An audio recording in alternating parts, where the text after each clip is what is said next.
It's a little quiet, maybe. Okay. So what are we going to do? Sit down. Really, some wait. What are we going to do? I'm purposefully sitting because this is a place of comfort for me.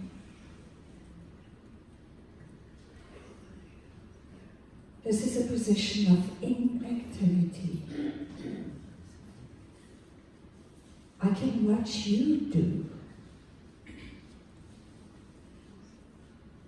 but I don't have to do anything. So my thing that I got for our decade and this year is that we will be a church of empty chairs. We will be a church of empty chairs. We will not wait. We will not watch somebody else do. Because God, Jesus has never promised me a chair. Jesus has never said, just sit. It's okay. You don't have to do a thing. But he invited me in to his kingdom. I'm deviating a little bit. I hope I find my way back. What I love about the word, all the things that we sang, all the things that we said, is that it's the past tense. Jesus said, it has been done. It has been done. The victory has been done. The salvation has been done. The peace has been done. The healing has been done. The resurrection has been done. And now my invitation to you from Jesus is, will you hand it out? Will you hand it out? Or are you going to decide my chair of comfort is so nice? And I know we are a church of active people, and I want to encourage you with that. But there is more for us. There is more for us. So I see a church where everyone stands up, leaves their chair, because they are no longer passive, but have engaged with the kingdom of heaven. We have engaged with the kingdom of heaven. We are pursuing the Holy Spirit because he's our coach. We've been invited to share. We've been invited to move the kingdom, to be partakers and workers of the kingdom. There's a move of God coming, and it's a river that's coming. It's coming for sure. Yes. It's coming for sure, and I'm so excited. And our invitation is to watch the river or to decide, I will step in. Yes. I will step in. I remember in the beginning of the year, I kind of got a picture. You know when there's a flash flood? In the beginning, there's a lot of debris in a flash flood. And it was like the Lord was saying, I'm getting rid of the debris. Yeah. But I think we're now in the phase where the debris is gone. The debris is gone. It's safe to step into that river. You will not be hit by a tree or a rock. Jesus says the debris is gone. Come on. Come on. Come step in. And I foresee a time where we will trust God enough to step out and follow his direction. We will no longer be stopped by fear. Because that's what stops us, right? What if it goes wrong? What if nothing happens? Right? What if I make a fool of myself? Right? Because really that's what stops us. Yeah. starts us, right?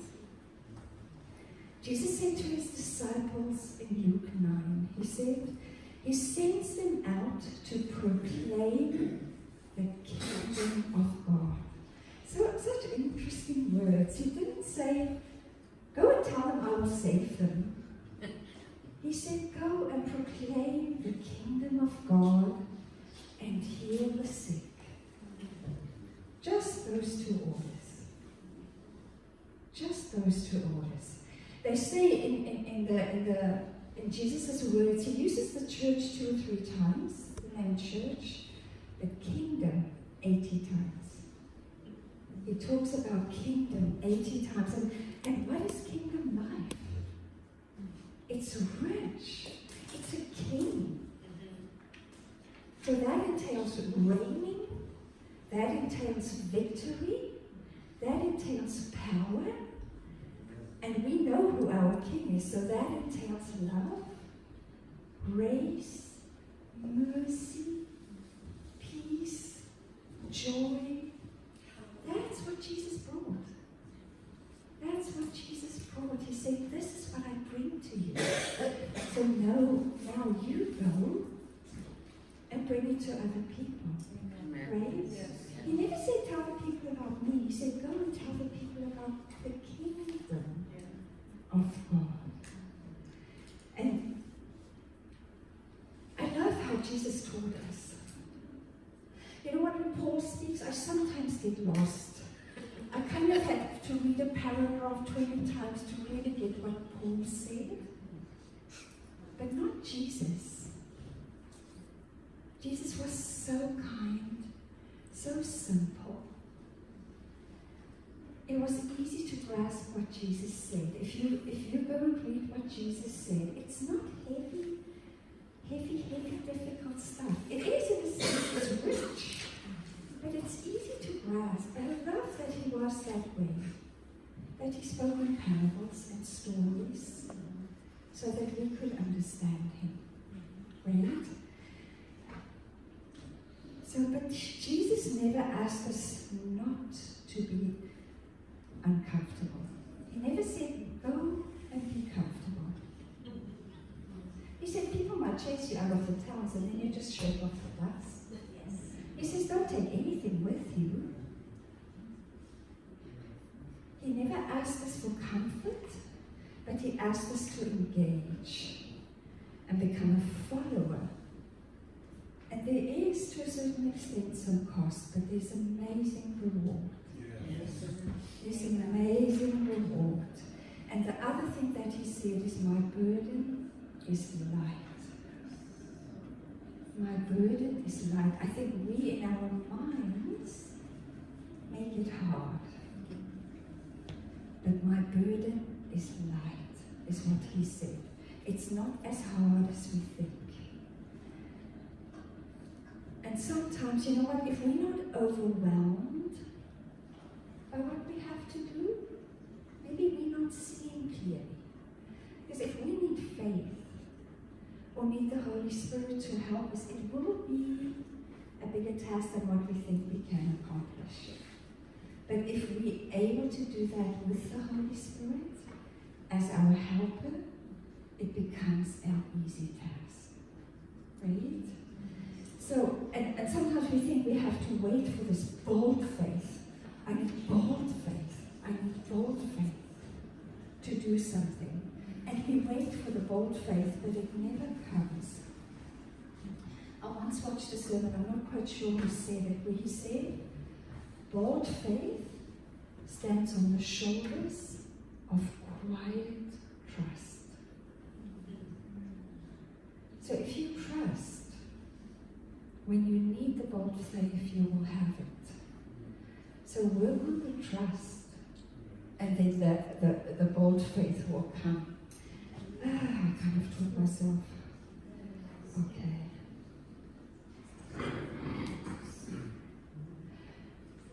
The other thing, let me think of it.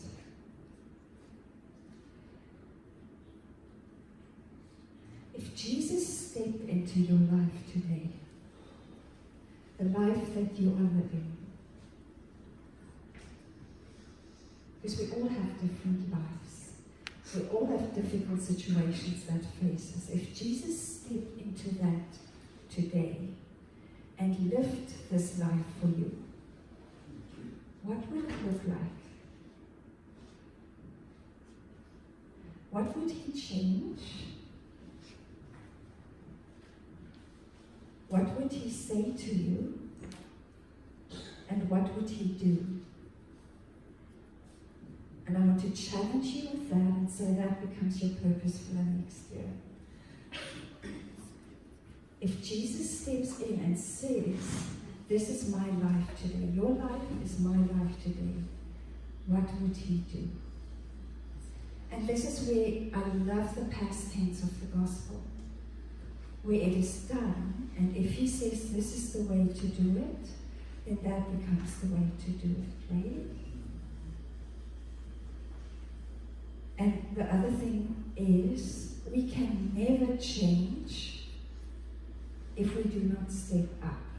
So what was your ceiling in the past year? What was the highest height that you attained? So that should be your floor for the next year. So that should be your floor for the next year.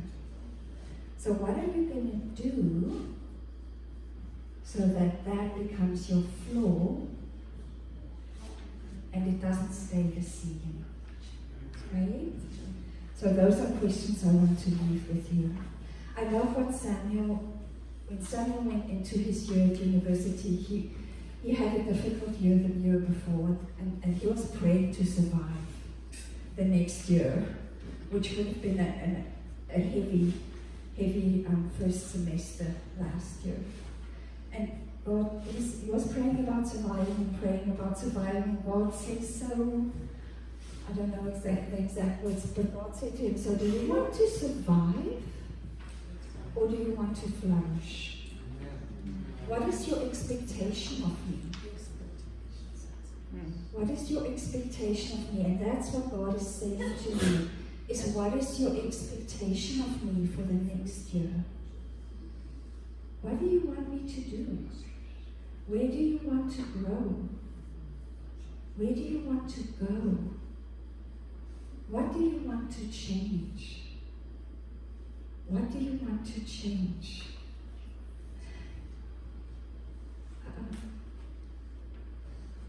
And maybe I should tell that story.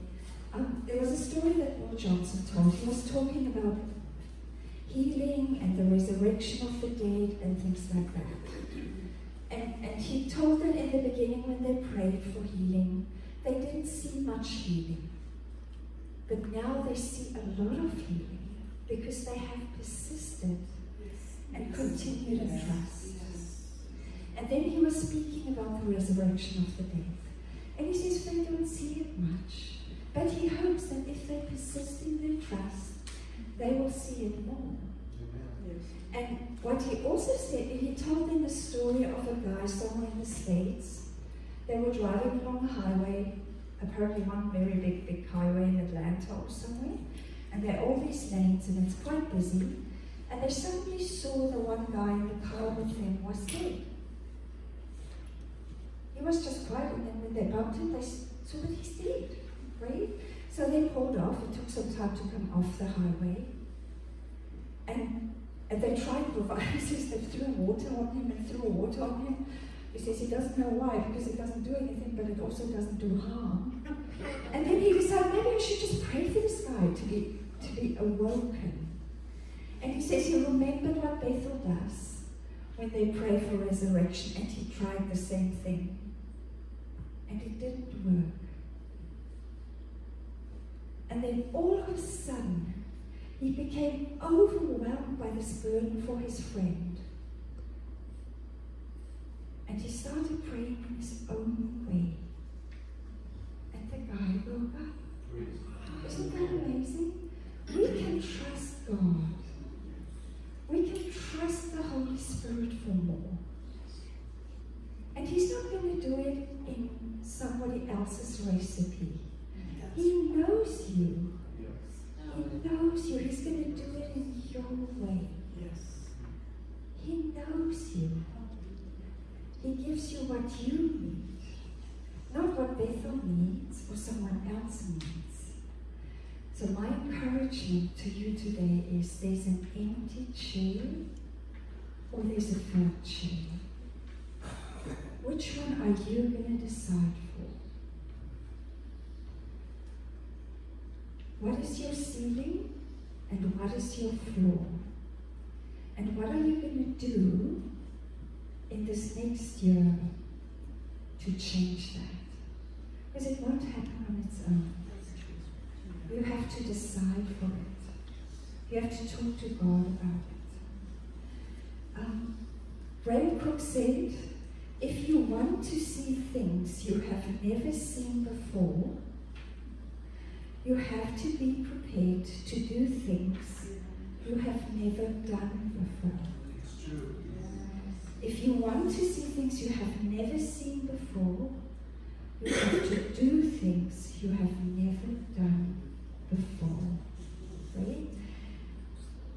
I love the story of the parable of the seeds. Lizzie, maybe if you can put Luke 18 up for us.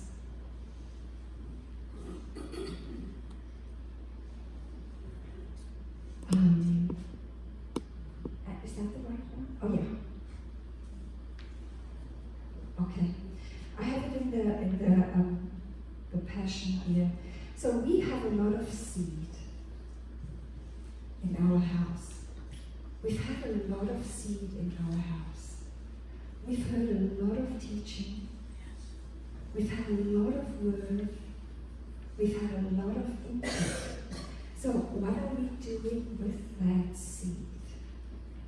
And I think the time has come for that seed to flourish. The time has come for that seed to fulfill its purpose, which is harvest and fruit. Right? So this is a time, Jesus says to his disciples, he says, you have been given a heart to perceive the secret and hidden mysteries of God. But to those who don't have a listening heart, my words are merely stories. For those that have eyes, they are blind to the true meaning of what they say. And even though they listen, they won't receive the full revelation. But if I look at our church, then I say, we have been given a heart to perceive the secret and hidden mysteries of God's kingdom. So we will refuse to be the ones where the word is stolen by our anxious cares. And that includes, what if nothing happens? Because if I forever feel, what if nothing happens? What if I look like a fool? I will never do what I'm called to do. And we will be lovers of the word who hear it deep within their hearts. They respond by clinging to the word, keeping it dear as they endure all things in faith. This is the seed that will bear much fruit. So we are looking forward to fruit. We want our field to carry the harvest, but we need to tend the field. So what needs to change for you in this year? Because revival is coming. Revival is coming, and we need to be prepared. We need to be prepared.